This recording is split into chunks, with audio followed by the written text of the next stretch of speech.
ನಮಸ್ಕಾರ ಎಲ್ರಿಗೂ, ಗಣೇಶ್ ಕಾರಂತ್ ಮಾತಾಡ್ತಾ ಇರೋದು. Welcome back to Ganesh Karanth Cric Talks YouTube channel. ನನಗೆ ನನ್ನ ಮುಖವೇ ನೋಡ್ಲಿಕ್ಕೆ ಆಗ್ತಾಯಿಲ್ಲ ಮಾರೆ. ಜೋಡಿ ನಂಬರ್ 1 ಈ ವಾರ ಉಲ್ಟಾ ಪಲ್ಟಾ ರೌಂಡ್. ಅಂದರೆ ಹುಡುಗರು ಹುಡುಗಿ ಥರ ವೇಷ ಹಾಕ್ಕೊಳ್ಬೇಕು, ಹೆಣ್ಣು ಹುಡುಗಿಯರು ಹುಡುಗರ ಥರ ವೇಷ ಹಾಕ್ಕೊಳ್ಬೇಕು. ಸೊ ಅನಿವಾರ್ಯ ಕಾರಣಗಳಿಂದ ಶೇವ್ ಮಾಡಬೇಕಾಯಿತು. ಅದೇನು ನಂಗೆ ಬರ್ಲಿಕ್ಕೆ 1 ತಿಂಗಳು ಬೇಕು ಮಾರೆ. ನನಗೆ ಹೇರ್ ಗ್ರೋತು ಅಷ್ಟು ಫಾಸ್ಟ್ ಇಲ್ಲ, ಅದೇ ನಂಗೆ ಭಯ. ಈ ಹತ್ತು ನೀವು ಹೇಗೆ ನಾನು ನೋಡ್ತೀರ ನನಗೆ ಗೊತ್ತಾಗ್ತದೆ. ನನ್ನನ್ನೇ ನಂಗೆ ನೋಡ್ಲಿಕ್ಕೆ ಒಂಥರ ಆಗ್ತಾ ಉಂಟು. ಈಗ ಜನಾರ್ದನ್ ಸರ್ ಬರಲಿ. ನಮಸ್ಕಾರ, ಅಲ್ಲಿಗೆ ಸರ್ ಜನಾರ್ದನ್ ಸರ್ ಮಾತಾಡ್ತಾ ಇರೋದು. ಕುಶಲ ವೀಕ್ಷಣೆ ವಯಸ್ಸೋಕೆ welcome back to Ganesh Karanth Cric Talks YouTube channel. Okay, match ಬಗ್ಗೆ ಮಾತಾಡೋಕಲ್ಲ. ನಿಮ್ಗೆ ಗೊತ್ತುಂಟು, ಇನ್ನೊಂದು ದ್ವಿಪಕ್ಷೀಯ ಸರಣಿಯನ್ನು ಭಾರತ ವಿನ್ ಆಗಿದೆ. 2-1 ಅಂತರದಿಂದ ODI ಸೀರೀಸನ್ನು ಭಾರತ ವಿನ್ ಆಗಿದ್ದಾರೆ. ಎಲ್ರಿಗೆ ಸಹ ಗೊತ್ತುಂಟು. ಬಿಗ್ಗೆಸ್ಟ್ ಹೈಲೈಟ್ ಅಂತ ಅಂದರೆ 2. ಒಂದು, ನಮ್ಮ RCB ಹುಡುಗ ರಜತ್ ಪಾಟಿದಾರ್ ಅವರ ಡೆಬ್ಯೂ ಮ್ಯಾಚ್. ಅದು ಸಹ ಸೀರೀಸ್ ಡಿಸೈಡಿಂಗ್ ಅಥವಾ ಡಿಸೈಡರ್ ಮ್ಯಾಚಲ್ಲಿ ಒಬ್ಬರಿಗೆ ಡೆಬ್ಯೂ ಕೊಡ್ತಾ ಇರೋದು ಒಂಥರ ಅಪರೂಪದಲ್ಲಿ ಅಪರೂಪ. ಯೂಶ್ವಲಿ ಸೀರೀಸ್ ಡಿಸೈಡರ್ ಮ್ಯಾಚಲ್ಲಿ ಡೆಬ್ಯೂ ಅಂತ ಕೊಡುವುದಿಲ್ಲ. ಭಾರತ ತಂಡದಲ್ಲಂತೂ ತುಂಬ ರೇರ್ ಆ ಥರದ ಚಾನ್ಸ್ ಸಿಕ್ಕಿರೋದು. ಸೀರೀಸ್ ಡಿಸೈಡರ್ ಮ್ಯಾಚಲ್ಲಿ ಗಾಯಕ್ವಾಡ್ ಅವ್ರ ಬದಲು ಇವರು ಪಾಟಿದಾರ್ ಅವರು ಬಂದು ಆಡಿದ್ರು. 16 ಬಾಲಿಗೆ 22 ರನ್ ಹೊಡೆದ್ರು. ತುಂಬ ಚಂದ ಮಾಡಿ ಆಡಿದ್ರು. 3 4 1 6 ಅಂದರೆ ಎಲಿಗೆಂಟ್ ಅಂತ ಹೇಳ್ತಾರಲ್ಲ, ತುಂಬ ಚಂದದ ಇನ್ನಿಂಗ್ಸ್. ಅವ್ರು ಔಟ್ ಆದರು. ಅದಕ್ಕಿಂತ ಸಹ ಬಿಗ್ಗೆಸ್ಟ್ ಹೈಲೈಟ್ ಅಂತ ಅಂದರೆ ಸ್ಯಾಮ್ಸನ್ ಅಂತೆಲ್ಲ ನಾವು ಹೇಳ್ತಾ ಇರ್ತೇವಲ್ಲ, ಇನ್ನು ಜಾಸ್ತಿ ಚಾನ್ಸ್ ಸಿಗಬೇಕು. ODIಯಲ್ಲಿ ಅವರ ರೆಕಾರ್ಡ್ ಒಳ್ಳೆ ಉಂಟು, ಆದರೆ ಸಹ ODI ವರ್ಲ್ಡ್ ಕಪ್ಪಲ್ಲಿ ಅವ್ರನ್ನ ಇಟ್ಕೊಳ್ಳಿಲ್ಲ. ಸೂರ್ಯಕುಮಾರ್ ಯಾದವ್ ಅವ್ರನ್ನ ಹಾಕ್ಕೊಂಡ್ರು. ಕರ್ಮದ BCCI ಹಾಗೆ ಹೀಗೆ ಸೌತ್ ಇಂಡಿಯಾದವ್ರನ್ನ ಕಂಡ್ರೆ ಆಗೋದಿಲ್ಲ. ಎಂತೆಂತೆಲ್ಲ ಲಾಜಿಕ್ ಎಲ್ಲ ಸಹ ಇತ್ತು. ಫ್ರಸ್ಟ್ರೇಷನ್ ಹೊರಗೆ ಹಾಕಿದ್ರು ಅಭಿಮಾನಿಗಳು. ಅದಕ್ಕೆ ತಕ್ಕದಾಗಿ ಸ್ಕೈ ಅವರದು 50 ಓವರ್ ವರ್ಲ್ಡ್ ಕಪ್ಪಲ್ಲಿ ಅಂತ ಪ್ರದರ್ಶನ ಇರಲಿಲ್ಲ. ಫೈನಲಲ್ಲಿ ಅಂತೂ ಭಾರಿ ಕೆಟ್ಟದಾಗಿ ಅವ್ರು ಆಡಿದರು. ಆವಾಗೆಲ್ಲ ಸ್ಯಾಮ್ಸನ್ ಇರಬೇಕಿತ್ತು ಹಾಗೆ ಹೀಗೆ ಅಂತ ಎಲ್ಲರೂ ಸಹ ಹೇಳ್ತಾ ಇದ್ರು. ಮತ್ತು ಸ್ಯಾಮ್ಸನ್ ಅವ್ರದ್ದು ಆ್ಯಾವ್ರೇಜು 50+ ಇತ್ತು ODIಯಲ್ಲಿ. ಅದಕ್ಕೆ ಕರೆಕ್ಟಾಗಿ ಈಗ ನಿನ್ನೆಯ ಮ್ಯಾಚಲ್ಲಿ ಅವರ ಒಂದು ಮೊದಲ ಶತಕ, ODI ಕ್ರಿಕೆಟಲ್ಲಿ ಅವರು ಮೊದಲ ಶತಕ ದಾಖಲಿಸಿದರು. ಸೂಪರಾಗಿ ಆಡಿದ್ರು ಮಾರ. ಒಳ್ಳೆ ಸ್ಟ್ರೈಕ್ ರೇಟಲ್ಲಿ ಒಂದು ಜವಾಬ್ದಾರಿಯುತ ಇನ್ನಿಂಗ್ಸ್. ಇನ್ನೊಂದು, ಅವರಿಗೆ ಅಪ್ ದ ಆರ್ಡರ್ ಆಡುವಂತಹ ಅವಕಾಶ ಸಿಕ್ಕಿತ್ತು. ಅಂದರೆ ಟೆಕ್ನಿಕಲಿ ವೆರಿ ಸೌಂಡ್ ಬ್ಯಾಟ್ಸ್ಮನ್ನಿಗೆ ನಾನು ಸಹ ಒಪ್ತೇನೆ, ಅಪ್ ದ ಆರ್ಡರ್ ಆಡಿಸಿದರೆ ಅವರಿಗೆ ಎಂತಾಗ್ತದೆ, ಆವಾಗ ಸ್ವಲ್ಪ ಬಾಲು ವೇಸ್ಟ್ ಮಾಡಬಹುದು. ಅವರು ಸೆಟ್ ಆಗಲಿಕ್ಕೆ ಟೈಮ್ ತೊಗೊಳ್ಬೋದು. ಯಾಕಂತಂದ್ರೆ ಅವ್ರಿಗೆ ಅಷ್ಟು ಕೆಪಾಸಿಟಿ ಇರ್ತದೆ ಆ ವೇಸ್ಟ್ ಮಾಡಿದ ಬಾಲನ್ನೆಲ್ಲ ಮತ್ತೆ 4-6 ಆಗಿ ಕನ್ವರ್ಟ್ ಮಾಡಿ ಔಟ್ ಆಗೋ ಹೊತ್ತಿಗೆ ಅಟ್ಲೀಸ್ಟ್ 100 ಸ್ಟ್ರೈಕ್ ರೇಟ್ ಅಥವಾ ಅದರ ಮೇಲೆ ಹೋಗಿರ್ತಾರೆ. ನಿನ್ನೆ ಆದದ್ದು ಸಹ ಹಾಗೆ ಅವರು ಅಪ್ ದ ಆರ್ಡರ್ ಬಂದರು. ಅಪ್ ದ ಆರ್ಡರ್ ಬಂದಾಗ ಏನಾಯಿತು, ಅವರಿಗೆ ಟೈಮ್ ಸಿಕ್ಕಿತ್ತು. 1 ಡೌನ್ ಬಂದೆ ಅಂತ ಅಂದ್ಕೊಳ್ತೇನೆ. 1 ಡೌನ್ 2 ಡೌನಾ, ಐ ಥಿಂಕ್ 1 ಡೌನ್ ಅಂತ ಅಂದ್ಕೊಂಡಿದ್ದೇನೆ ನಾನು. ಸಿಕ್ಕಾಪಟ್ಟೆ ಚಂದ ಮಾಡಿ ಆಡಿದ್ರು ಮಾರೆ. ಇಷ್ಟು ಒಂದು ಜವಾಬ್ದಾರಿಯುತ ಇನ್ನಿಂಗ್ಸು ಸ್ಯಾಮ್ಸನ್ ಅವರು ಆಡ್ತಾರೆ ಅಂತ ನಾವು ಅಂದ್ಕೊಂಡಿರಲಿಲ್ಲ. ಯಾಕಂತಂದರೆ ಸ್ಯಾಮ್ಸನ್ ಅವರು ವಿಕೆಟ್ ಚೆಲ್ಲುವುದು ಜಾಸ್ತಿ, ಒಂದು ಭರವಸೆ ಹುಟ್ಟಿಸ್ತಾರೆ. ಇವತ್ತೊಂದು ದೊಡ್ಡ ಇನ್ನಿಂಗ್ಸ್ ಬರ್ತದ ಸ್ಯಾಮ್ಸನ್ನಿಂದ ನಾವು ಅಪೇಕ್ಷಿಸ್ತಾ ಇರುವಾಗ ಅಥವಾ ಅಂದ್ಕೊಳ್ತಿರೋ ಪಟಕ್ ಅಂತ ಔಟ್ ಆಗಿಬಿಡ್ತಾರೆ. ಅದು ಕೆಟ್ಟ ಶಾಟ್ ಹೊಡೆದು ಔಟ್ ಆಗೋದು.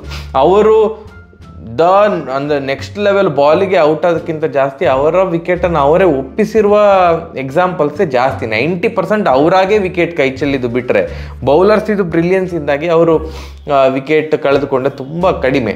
T20ಯಲ್ಲಂತೂ ಅವ್ರದ್ದು ಹಾರಿಬಲ್ ಏನು ಹೇಳೋದು, ಈ ಎಕ್ಸಾಂಪಲ್ಲು ಬರೀ ಅದೇ ತುಂಬಿ ಹೋಗಿದೆ. T20 ಕ್ರಿಕೆಟಲ್ಲಿ ಸುಮ್ಮನೆ ವಿಕೆಟ್ ಕೈ ಚೆಲ್ತಾ ಇದ್ರು. ಬಟ್ ನಿನ್ನೆ ಹಾಗೆ ಆಗಲಿಲ್ಲ. ತುಂಬ ಚೆಂದ ಮಾಡಿ ಆಡಿದ್ರು. ರಾಹುಲ್ ಅವರಿಂದ ದೊಡ್ಡ ಇನ್ನಿಂಗ್ಸ್ ಬರಲಿಲ್ಲ. ತಿಲಕ್ ವರ್ಮಾ ಅವರು ರಾಹುಲ್ ಔಟ್ ಆದಮೇಲೆ ಬಂದು ಫಸ್ಟಿಗೆ ಸುಮಾರು ಒದ್ದಾಡಿದ್ರು ಅನ್ನೋದಕ್ಕಿಂತ ಸಹ ತುಂಬ ಟೈಮ್ ತೊಗೊಂಡ್ರು ಒಂದು ಸೆಟ್ ಆಗಲಿಕ್ಕೆ. ಅದಾದಮೇಲೆ ಅವರು 52 ರನ್, 75 ಬಾಲಿಗೆ 52 ರನ್ ಹೊಡೆದು ಔಟ್ ಆದರು. ಒಳ್ಳೆ ಸಾಥ್ ಕೊಟ್ಟರು ಸ್ಯಾಮ್ಸನ್ ಅವರಿಗೆ. ಅದಾದಮೇಲೆ the finisher, I think Bharat ನೋಡ್ತಾ ಇರುವಂತಹ ಫಿನಿಷರ್ ರಿಂಕು ಸಿಂಗ್ ಅಂತ ನಾನು ಅಂದ್ಕೊಂಡಿದ್ದೇನೆ. ಎಲ್ಲ ಒಂದು ಆಯಾಮಗಳಿಂದ ನೋಡಿದಾಗ ಅವ್ರದ್ದು ಫೀಲ್ಡಿಂಗ್ ಆಗಿರ್ಬೋದು, ಅವ್ರದ್ದು ಬ್ಯಾಟಿಂಗ್ ಬರುವಾಗ ಅವ್ರದ್ದು ಕಾಮ್ನೆಸ್ ಆಗಿರಬಹುದು, ಅವರು ಸಿಲೆಕ್ಟ್ ಮಾಡುವಂಥ ಶಾರ್ಟ್ಸ್ ಆಗಿರಬಹುದು, ಅವರು ಎಲ್ಲ ಸಹ 6 ಹೊಡಿತಾರೆ ಭಯಂಕರ ಫೋರ್ಸಲ್ಲಿ. ಫಿನಿಷರ್ ಅಂದ ಕೂಡ ಫೋರ್ಸಲ್ಲಿ ಹಾಕಿ ಹೊಡಿಬೇಕಂತಿಲ್ಲ. ಫಿನಿಷರ್ಗೆ ಗ್ಯಾಪ್ಸ್ ಉಂಟಲ್ಲ, ನೆಕ್ಸ್ಟ್ ಲೆವೆಲಿಗೆ ಅರ್ಥ ಮಾಡಿಕೊಂಡಿರ್ಬೇಕು. ಆ ಫೀಲ್ಡಿಂಗ್ ಪೊಸಿಷನ್ಸ್ ಎಲ್ಲೆಲ್ಲಿ ಇದ್ದಾರೆ ಅಂತ.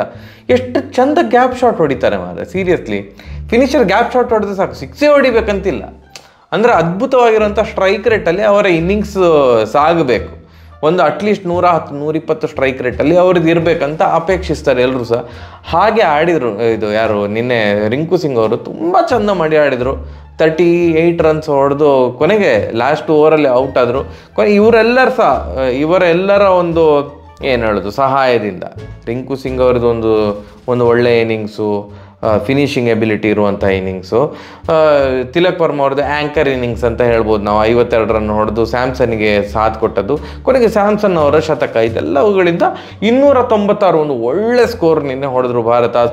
ಸೀರೀಸ್ ಡಿಸೈಡರ್ ಮ್ಯಾಚಲ್ಲಿ ಒಂದು ಒಳ್ಳೆಯ ಮೊತ್ತ. ಅದನ್ನು ಡಿಫೆಂಡ್ ಮಾಡ್ಬೋದಂತವೇ ನಾವು ಸಹ ಅಭಿಮಾನಿಗಳು ಅಂದ್ಕೊಂಡ್ವಿ. ಓಕೆ, ಅಂದರೆ ಭಾರತದ ಬೌಲರ್ಸಿಗೆ ಒಂದು ಸ್ಕೋರ್ ಉಂಟೀಗ ಡಿಫೆಂಡ್ ಮಾಡಲಿಕ್ಕೆ ಅಂತ.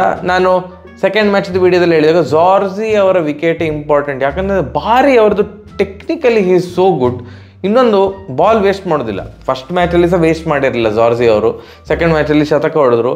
ಮತ್ತು ಹೇಳಿ ಸೆಕೆಂಡ್ ಮ್ಯಾಚ್ ಇದರಲ್ಲಿ ಥರ್ಡ್ ಮ್ಯಾಚಲ್ಲಿ ಜಾರ್ಜಿ ಅವರ ವಿಕೆಟೇ ಇಂಪಾರ್ಟೆಂಟ್ ಆಗ್ತದೆ ಅಂತ ಒಂದು 80+ ಹೊಡೆದ್ರು ಮಾರ. ಅವರು ಸೂಪರಾಗಿ ಆಡಿದರು. ಜಾರ್ಜಿ ಬಿಟ್ಟರೆ ಬೇರೆ ಯಾರೂ ಆಡಲಿಲ್ಲ.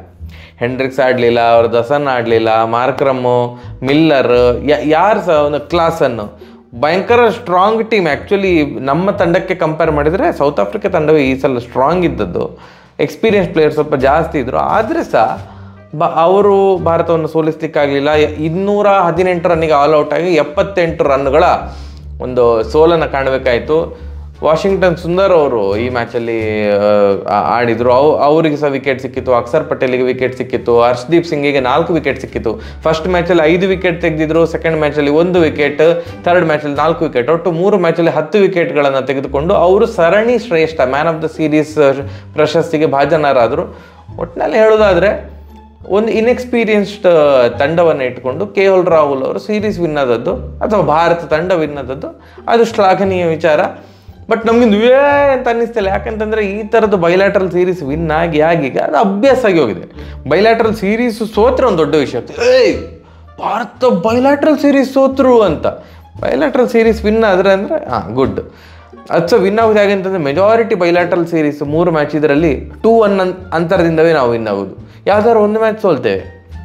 ಇನ್ನು ಬೈಲ್ಯಾಟ್ರಲ್ ಸೀರೀಸ್ ವಿನ್ ಆಗುವಾಗ ರುತ್ಲೆಸ್ ಆಗಿ 3-0 ಅಂತರದಿಂದ ವಿನ್ ಆಗೋ ಒಂದು ಕಲಿಕೆ ಸ್ಟಾರ್ಟ್ ಆಗಬೇಕು ಭಾರತ ತಂಡದಲ್ಲಿ. ಅಥವಾ 2-1 ಆದರೆ ಸಹ ಫಸ್ಟ್ 2 ವಿನ್ ಆಗಿ ಬೇಕಿದ್ರೆ ಲಾಸ್ಟ್ ಮ್ಯಾಚ್ ಸೋಲಿ. ಇವ್ರದ್ದು ಯಾವತ್ತೂ ಸಹ ಫಸ್ಟ್ 2ಅಲ್ಲಿ 1 ಮ್ಯಾಚ್ ಸೋತು ಮತ್ತೆ ಸೀರೀಸ್ ಡಿಸೈಡರ್ ಮ್ಯಾಚಲ್ಲಿ ವಿನ್ ಆಗಿ ನಾವಂದ್ರೆ ಗೊತ್ತುಂಟಲ್ಲ ಅಂತ ಆ ಥರದ್ದು ಒಂದು ಅಭ್ಯಾಸ ಉಂಟು ಭಾರತ ತಂಡದಲ್ಲಿ. ಬಟ್ ಸ್ಟಿಲ್ ಈ ಟೈಮಲ್ಲಿ ಅದು ಕುಹಕದ ಮಾತುಗಳೆಲ್ಲ ಬೇಡ. ತುಂಬ ಚೆಂದ ಮಾಡಿ ಆಡಿದ್ದಾರೆ. ಈವನ್ T20 ಸೀರೀಸು 1-1 ಅಂತರದಿಂದ ಸಮಬಲ ಆಯಿತು. 1 ಮ್ಯಾಚ್ ಮಳೆಯಲ್ಲಿ ರದ್ದಾಯಿತು. ಇನ್ನು ಸ್ಟಾರ್ಟ್ ಆಗೋದು ಬಾಕ್ಸಿಂಗ್ ಡೇ ಟೆಸ್ಟ್ ಮ್ಯಾಚ್. ಅಲ್ಲಿ ಅಂದರೆ ಬಾಕ್ಸಿಂಗ್ ಆಡೋದಿಲ್ಲ, ಡಿಸೆಂಬರ್ 26ಕ್ಕೆ ಸ್ಟಾರ್ಟ್ ಆಗ್ತದೆ ಆ ಒಂದು ಬಾಕ್ಸಿಂಗ್ ಡೇ ಟೆಸ್ಟ್ ಮ್ಯಾಚು. ಅದನ್ನು ನಾವು ಎದುರುಗಾಣ್ತಾ ಇದ್ದೇವೆ. ಟೆಸ್ಟ್ ಮ್ಯಾಚಲ್ಲಿ ಭಾರತ ಹೇಗೆ ಪ್ರದರ್ಶನ ಕೊಡ್ತದೆ ಅಂತ ಚೆಂದ ಮಾಡಿ ಪ್ರದರ್ಶನ ಕೊಡಲಿ ಅಂತ ಆಶಿಸ್ತೇವೆ. ಇಷ್ಟೊತ್ತು ಈ ಮುಖವನ್ನು ನೋಡಿದ್ದಕ್ಕೆ, ನೀವು ಮುಖ ನೋಡಿದರೆ ಅಂತ ಅಂದ್ಕೊಳ್ತೇನೆ, 90% ಜನ ಸುಮ್ಮನೆ ಆಡಿಯೋ ಮಾತ್ರ ಕೇಳಿಸ್ಕೊಳ್ತಾ ಇದ್ದೀರಾ ಅಂತ ಈ ಮುಖ ನೋಡಲಿಕ್ಕಾಗದೆ. ಪರವಾಗಿಲ್ಲ, ಇಷ್ಟೊತ್ತು ಕೇಳಿಸಿಕೊಂಡಿದ್ದಕ್ಕೆ ತುಂಬ ಹೃದಯದ ಧನ್ಯವಾದಗಳು. ಸರಿಯಾಗಿರೋ ಬರುವ. ನಮಸ್ಕಾರ.